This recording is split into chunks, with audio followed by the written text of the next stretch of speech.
friends, Jewel back with more super cool astrology videos, and I thought we would contribute a little bit more to my Plutonic relationship series today and talk about how to end or move on from a Plutonic relationship or obsession, since they are very much linked.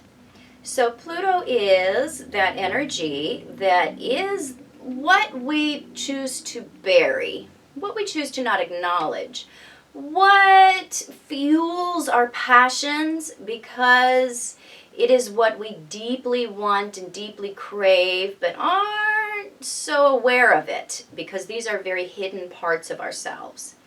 So it's very much known as the battery pack or the power pack in our chart, because it's kind of the energy that sits in the background and controls everything in the foreground, but we're under the impression that we're controlling everything when it's really the hidden, unacknowledged parts of us that are really working harder to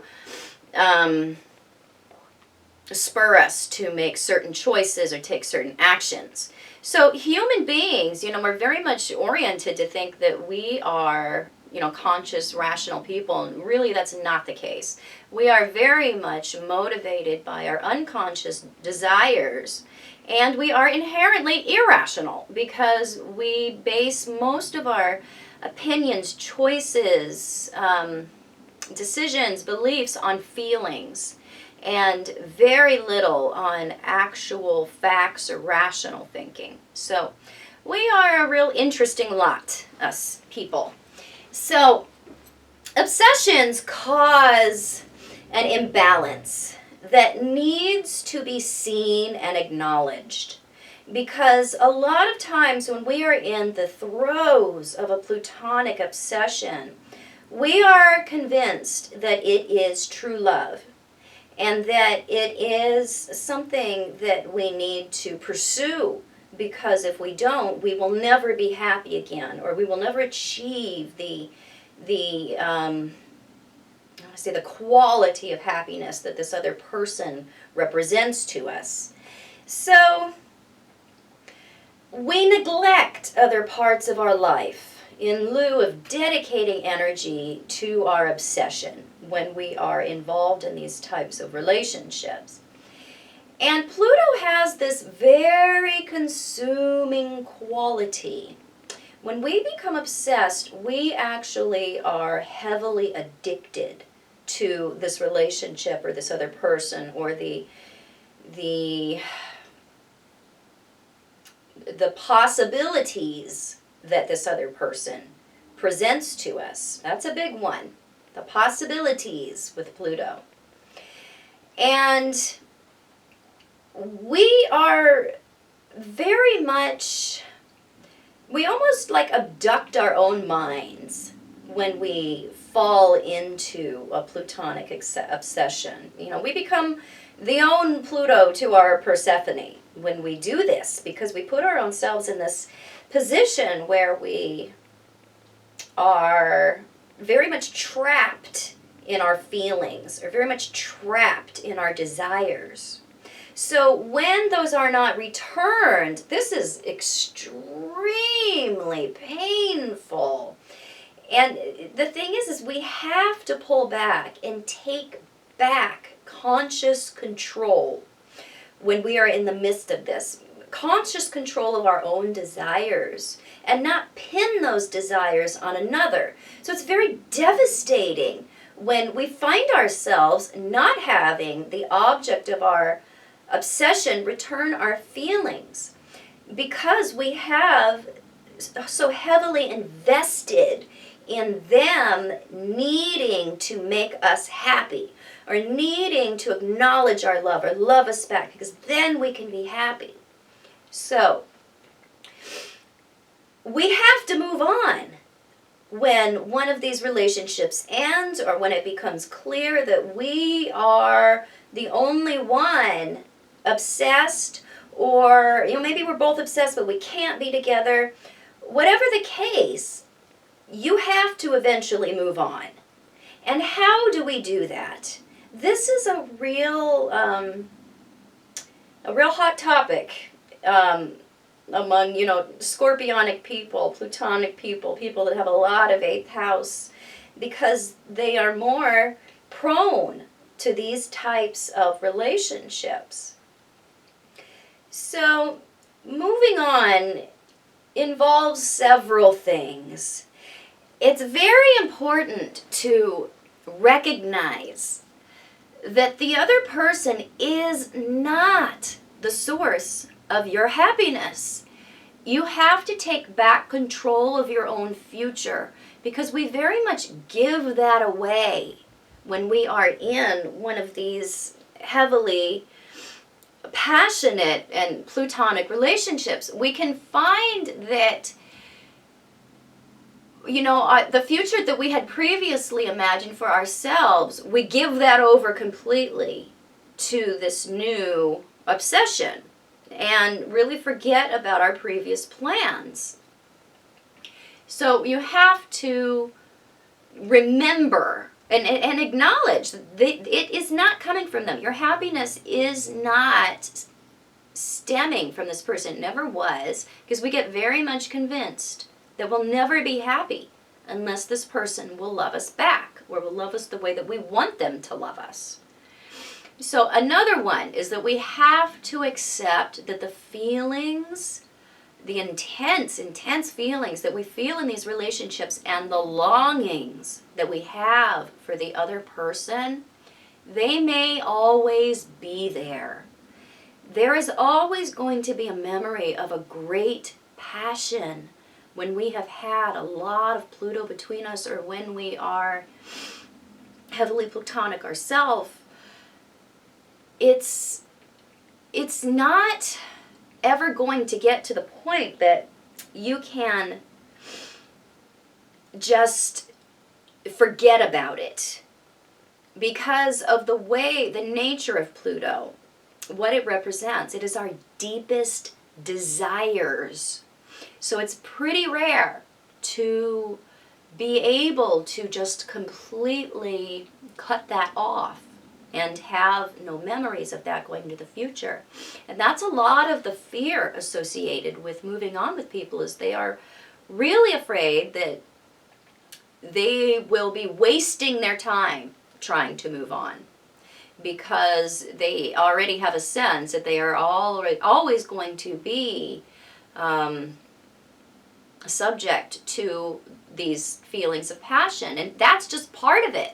It's just part of it. It's always going to be there. It will lessen, but the memory of a great passion is something that we have to be willing to live with. Recognizing the parts of the obsession that you loved, or that were so attractive, this is another thing that we need to do to move on. We need to really recognize what it is about that person that had us so hooked, because those are the parts of us that we need to be investing in. Those are the parts of us that we need to be developing. Those are the parts of us that we need to be loving, instead of seeing that in another and deciding to love it through them. Because we see very much our potentials reflected in another when we have a lot of Pluto going on. And so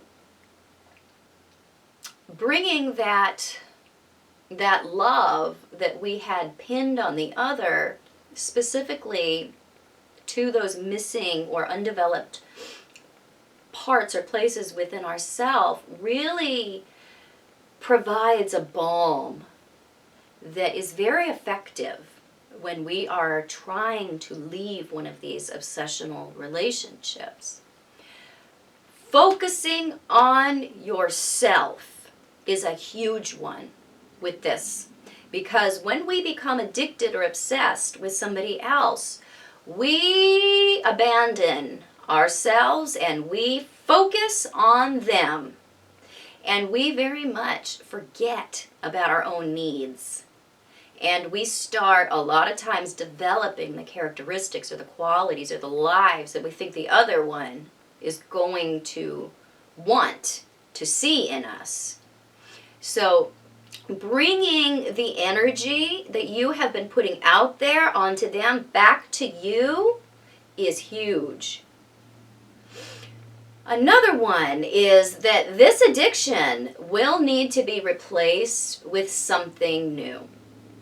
There will be a lot of extra time in your life when you start to try to walk away from one of these obsessional relationships. And that time is going to have to be filled with something healthy. So I tell people to develop grounding habits to fill in the gaps and the time that you will now have on your hands that is now your time. And it will be a lot of time. You will be surprised at how much you spent cyber stalking, thinking, fantasizing, mooning around, investigating. All of that takes time. And so you will need to develop grounding habits such as gardening, meditation, healthy visualization, not about the obsession. We must reawaken the rest of the brain when we are coming out of one of these relationships, because our focus, it's like we shut down so much of the other parts of our life, we shut down so much of the other parts of our brain that we are flexing our Pluto muscle, but our other muscles are becoming atrophying. They are getting jellied, and we need to focus back on the larger scope of our life and of our thinking, and widen our view. Screw on a wide lens onto our perceptual camera, where previously we had something that was very limited in scope.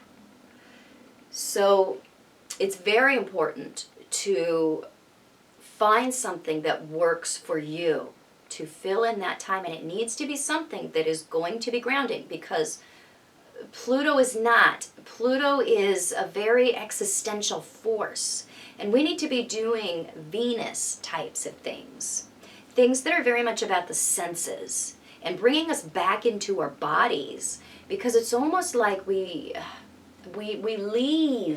dissipate into this Plutonic realm that we get used to living in, and we need to reorient ourselves to become back into our bodies and to experience the sensual things of our own nature.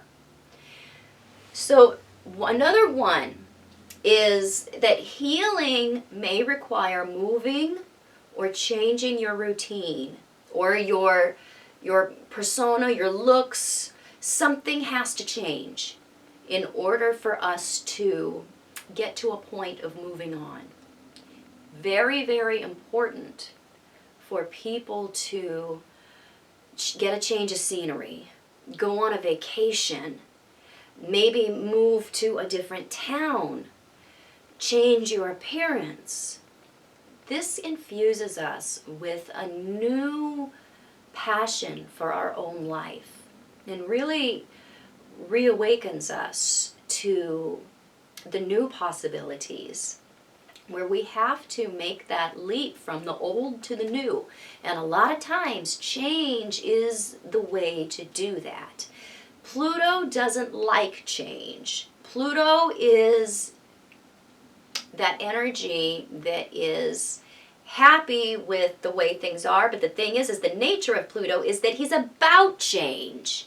So we have two of the same things going on. It's that entrenched part of us, but it's also that part of us that has to be forced or propelled to die off so something new can take its place, something more appropriate, something more real. So distracting ourselves is another one that really goes a long way towards providing a buffer between us and these Plutonic feelings. distracting ourselves for longer and longer periods. That means taking your mind off of the obsession and putting it on to something else. Because we have to very much retrain our feelings and retrain our brains to start receiving pleasure from more appropriate sources.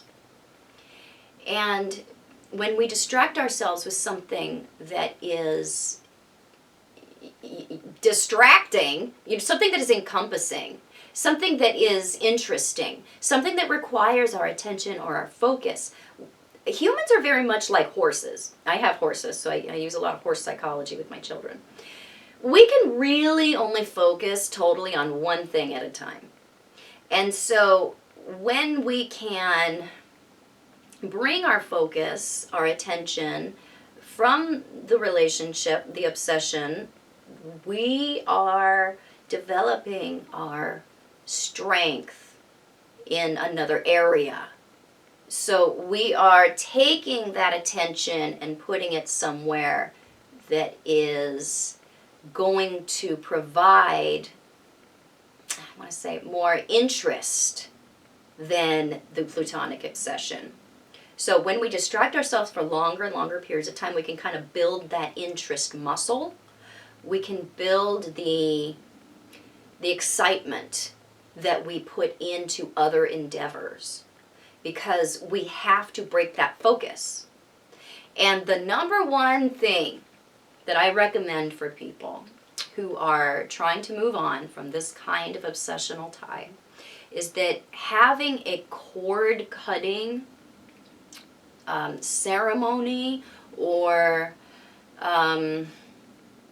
strong visualization is really important. And that is when we visualize or imagine that tie or that cord that's keeping us to them, we imagine that being severed. We bring the hammer down on it. We take a big pair of gardening shears and cut that off, however you want to do it. Some people cauterize it. Whatever works for you, that will be your mode of the cord cutting. So go into it open to what device or what mode or what way you're going to cut the cord, because your higher self will very much direct you to what the proper detail is. And you need to imagine this in detail. Whatever device it is you're using, some people take that cord and they just stretch it till it snaps. So, however you do it is right for you. And you may have to do it several times, especially when those feelings of need or those feelings of desire or those feelings of I gotta pick up the phone, I gotta reconnect, I gotta call him. Cut that cord. That will break that energetic tie. So it's very important also to remain open to suggestion from others, because other people are going to see you as obsessed. You are not going to acknowledge it or want to hear that or believe it until a certain amount of time has gone by and you're fed up or you're willing to change or you've been hurt enough or dragged through the mud enough or drug yourself through the mud enough because the other person had nothing to do with this obsession. Obsessions can take slightly different forms. So remaining open to hearing what other people are saying about what they're seeing is so important, because that will give you the clues that you need to kind of let you know where you're at in this in this obsession or in the stages of it. When we're really in it, then people are like shaking us like, he doesn't want anything to do with you, wake up, or he's an idiot, or he's a jerk, and we just don't hear it, don't want to, no, that was just today, or you should see him on a good day, or we have to hear and be willing to listen to what other people are saying, because when we're getting towards the end of this, we'll start hearing things like, I've noticed you've been around a lot more, or that you've been more expressive, or and you don't have that blank stare in your eye anymore because you're always dreaming about this other person. These are really good clues to tell us how we're doing and give us a sense of where we are on that road to recovery. So I hope that this was helpful to you. This is a very painful subject and very complex, and can really take some bravery and some gumption to move on from. And if you have been in one of these types of obsessional relationships and have been able to leave it, I would love to hear your suggestions and your stories about what went on there. And it's such a fascinating topic that has such, I want to say, such a pervasive hold on so many people that it's one that sharing our experiences and our tips having to do with this is really important, because this is something, these Plutonic obsessions can leave people feeling very isolated and feeling very much like they don't know where to turn, or they don't know what to do, because there is such an irrational facet to this type of thing.